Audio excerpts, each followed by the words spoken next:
Wararka naga soo gaaraya gobolka Shabeellaha Dhexe ayaa sheegaya in xaalad kale oo adag uu galay deegaanka Ceelbaraf oo dhawaan lagu laayay askar ka tirsan ciidanka xoogga dalka oo loo beegsaday aano qabir darteed.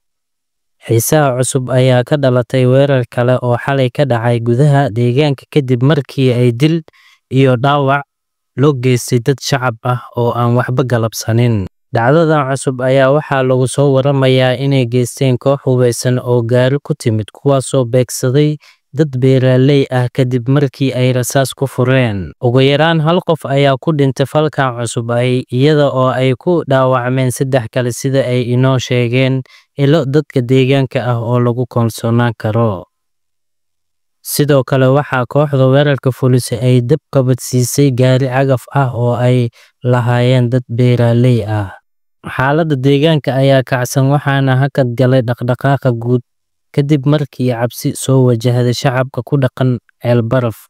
Mana jiro wax hadal ah oo ka soo baxay saraakiisha laamaha amniga ah iyo mas'uuliyiinta dowladda.